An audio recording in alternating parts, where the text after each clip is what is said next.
नमस्कार, मेरा नाम है संजय कुमार। बात करते हैं राजनीति की, बात करते हैं चुनाव की और लोकसभा चुनाव 2024 की। इस समय हम जींद के पांडु पिंडरा तीर्थ पर मौजूद हैं और यहाँ हमारे साथ कुछ व्यक्ति ऐसे मौजूद हैं जो लंबे समय से सतपाल ब्रह्मचारी के साथ जुड़े हैं, उनके सुख दुख के साथी रहे, उनके साथ कंधे से कंधा मिलाकर चुनाव प्रक्रिया में भी काम किया है। लेकिन कुछ लोगों द्वारा, कुछ राजनीतिक दलों द्वारा भ्रांतियां फैलाई जा रही हैं कि भी सतपाल ब्रह्मचारी के आश्रमों में दलितों का प्रवेश बंद है, निषेध बंद है, उनका आवागमन बंद है। इसी कड़ी में आज हम उन लोगों से बात करेंगे जो इन बातों में से पर्दा उठाएंगे। क्या है असली कहानी, क्या है सच्चाई। जी नमस्कार, क्या नाम है आपका? मेरा नाम वीरेंद्र शर्मिक है। मैं हरिद्वार में निवास करता हूँ और अनुसूचित जाति समाज से, वाल्मीकि समाज से आता हूँ। जी, सतपाल ब्रह्मचारी जी से मेरा लंबे समय का अनुभव रहा उनके साथ काम करने का। जी कितने लंबे समय से आप जुड़े हैं ब्रह्मचारी जी से? ब्रह्मचारी जी से मैं 2002 से जुड़ा हूँ। जी, करीब 22 साल का हमारा साथ रहा है। जी, सतपाल ब्रह्मचारी जी 2004 में वहां नगर पालिका के चेयरमैन रहे। जी, चेयरमैन रहते हुए उन्होंने सभी समाज की बड़ी सेवा की है। हरिद्वार तीर्थ नगरी की भी सेवा की है जी, और वाल्मीकि समाज, दलित समाज से उनका विशेष लगाव रहा है। जी। वीरेंद्र जी, मैं आपको रुकना चाहूंगा। आपने कहा है वाल्मीकि दलित समाज, जींद में कुछ सोशल मीडिया प्लेटफॉर्म पर ये वीडियो डाली गई हैं, ये चीजें वायरल हो रही हैं कि सतपाल ब्रह्मचारी के आश्रम में दलितों को, वाल्मीकियों को अंदर नहीं जाने दिया जाता। कितना सच है? आप 20-22 साल से ब्रह्मचारी जी से जुड़े हैं। ये बिल्कुल निरातक भ्रामक प्रचार है। भारतीय जनता पार्टी, आरएसएस के लोग जो ये चुनाव हार रहे हैं, जी, इससे बौखलाकर ये इस तरह का भ्रामक प्रचार कर रहे हैं। हमारे यहाँ हरिद्वार में रविदास जयंती होती है, भगवान वाल्मीकि जयंती होती है।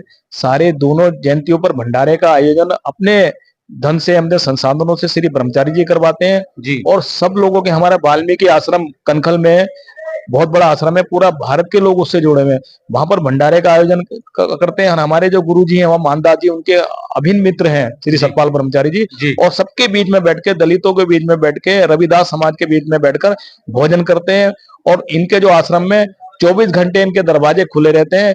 किसी भी समाज का आदमी जाए, सर्व समाज के ये सेवा करने का काम करते हैं। वीरेंद्र जी, क्या आप इसलिए तो नहीं कह रहे ये बातें क्योंकि आप उनके राजनीतिक दल से जुड़े हुए हैं, या सच्चाई है? ये बिल्कुल सच्चाई है, ये बिल्कुल सही है, सत्य है। आप इसकी जानकारी किसी भी स्तर पर कर सकते हैं। और भारतीय जनता पार्टी के लोग दलित प्रेम की बात करते हैं। इनका दलित प्रेम जब कहाँ चला जाता है, जब इनके लोग शमशान घाट में हमारे लोगों को अंतिम संस्कार करने नहीं देते।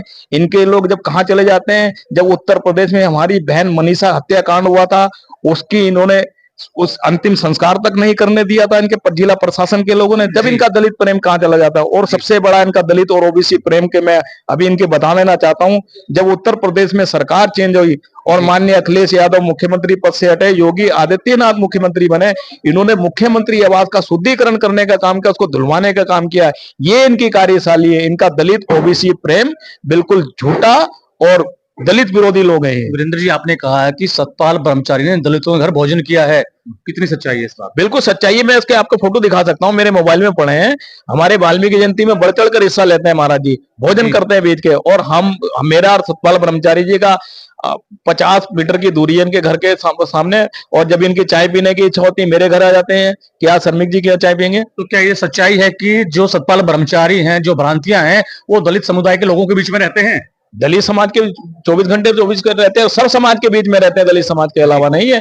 मैंने इनका कोरोना काल का पीरियड देखा जी। कोरोना काल के अंदर जब हमारे उत्तराखंड के अंदर हरिद्वार में डबल इंजन की सरकार फेल हो गई थी, जब हम सब लोग अपने घरों में कहते हैं, तो हरिद्वार के में सिर्फ एक ही शख्स श्री सतपाल ब्रह्मचारी जो जो तीर्थ यात्री थे, उनकी भी सेवा कर रहा था। उनको अपने खर्चे में उनको घर भिजवाने का काम कर रहा था। शहर के लोगों की भोजन पानी की व्यवस्था, जो गरीब लोग थे, उनकी सतपाल ब्रह्मचारी जी कर रहे थे। इस तरह की कार्यशैली हमारे ब्रह्मचारी जी की। इसमें कितनी सच्चाई है कि हरियाणा के पूर्व मुख्यमंत्री भूपेंद्र सिंह हुड्डा की जान भी सतपाल ब्रह्मचारी ने बचाई? भूपेंद्र सिंह हुड्डा के, हमारे यहाँ ये बिजनौर वाले रोड पर एक पीली नदी पड़ती है, उसमें बाढ़ आ गई थी। सतपाल ब्रह्मचारी जी की गौशाला है वहां पीली में जी। तो उस समय नगर पालिका के चेयरमैन थे। पूरा उनकी गाड़ी फंसी हुई थी नदी के अंदर। भूपेंद्र सिंह हुड्डा जी को अपनी गाय इन्होंने बचाने का काम करा। जब वहां पर प्रशासन नहीं जा पा रहा था उनको बचाने के लिए। इन्होंने सारे प्रशासन के लोगों को फोन किया, अपने रस्सी बांधकर उनको अपने उसमें पैर पे उसके शरीर के अंदर से उनका भूपेंद्र सिंह हुड्डा को ये बचा के लाए थे नदी में से। ये बिल्कुल सच्चाई है। तो भाजपा का कहना है, भाजपा का नारा है कि अब की बार 400 पार। क्या कहना है कि 2 दिनों के दरमियान हरियाणा भर में प्रियंका गांधी और राहुल गांधी की बड़े स्तर पर ताबड़तोड़ रैलियां हुई हैं, कितना पॉजिटिव रिस्पांस मिलेगा कांग्रेस को? देखिए, इनकी जो बातें सारी जुमले हैं, इनके पिछले जो वादे थे सारे जुमले साबित हुए। बहुत हुई महंगाई की बार, अब की बार मोदी सरकार। आज महंगाई का स्तर देख लीजिए। आज हमारी जो शिक्षा, जो नई शिक्षा नीति के नाम पर इन्होंने उसको शिक्षा को खत्म करने का काम किया। सारे स्कूल ये मर्ज करने जा रहे हैं, सारे निजीकरण करने जा रहे हैं शिक्षा का। गरीब का बच्चा कहाँ पढ़ने जाएगा? सारे कॉलेज और यूनिवर्सिटी को ये कर लेंगे, अब इतने 1000 कॉलेज इनको यूनिवर्सिटी में मर्ज कर देंगे और सबको निजीकरण करने का काम करें। और सबसे ज्यादा नुकसान इस सरकार ने दलित समाज का नुकसान किया। जितने हमारे पब्लिक सेक्टर थे, जो आरक्षण के माध्यम से हमारे लोग उनको नौकरियां पाते थे और अपने परिवार को पालने का काम करते थे, इन्होंने उसका निजीकरण करने का काम, सबसे बड़ा हक अधिकारों पर हमला दलित समाज के लोगों पर किया। उत्तर प्रदेश के मुख्यमंत्री हैं आदित्यनाथ योगी, उनका बयान है, हरियाणा में उनकी रैली थी, बीजेपी के पक्ष में उनकी रैली थी, तो उनका बयान था कि कांग्रेस में औरंगजेब की आत्मा घुस गई है। क्या कहना है आपका? औरंगजेब की आत्मा कहां घुस गई कांग्रेस के अंदर? ये इस तरह का इनका एक ही प्रोपेगेंडा है कि हिंदू मुस्लिम करो, भाई को भाई से लड़ाओ, धर्म की राजनीति करो। इनके पास कोई विजन नहीं है, कोई विकास का विजन नहीं है। अपनी कोई उपलब्धि बता दें, योगी आदित्यनाथ जी उपलब्धि बताए, हरियाणा में भारतीय जनता पार्टी के लोग उपलब्धि बता दें।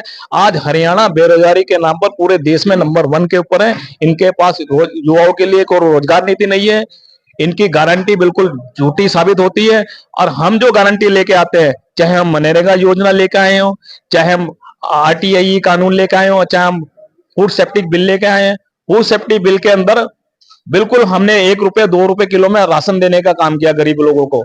हमने विधवा पेंशन, वृद्धावस्थ पेंशन, और हमने जो नई शिक्षा नीति लेके आए उसमें एक गरीब का बच्चा भी अपने स्कूल में, अच्छे स्कूल में एडमिशन करा सकता है।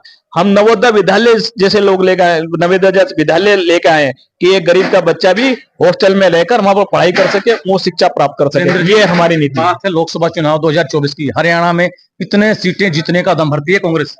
कांग्रेस 10 की 10 सीटें जीतने का दम भरती है और सारा हमारा दलित समाज ऐसी ताकतों के खिलाफ खड़े होकर वोट देगा जो सामने से तो बाबा साहब को नमन करते हैं, उनको प्रणाम करते हैं, और उन्हीं भारतीय जनता पार्टी के लोग बाबा साहब के संविधान को बदलने की बात करते हैं, खत्म करने की बात करते हैं। दलित समाज भारत का संविधान को बदलने वाली ताकतों के साथ कभी नहीं जाएगा, उनको मुंह तोड़ जवाब देगा और हरियाणा के पूरे देश के अंदर इंडिया गठबंधन को भारी बहुमत से वोट देने का काम करेगा, जिताने का काम करेगा। शुक्रिया। अभी का मतलब ब्रेकिंग न्यूज नहीं, हर बहस का मतलब हंगामा नहीं। हरियाणा की सारी खबरें केवल हरियाणा बुलेटिन पर, सीधी बात, नो बकवास।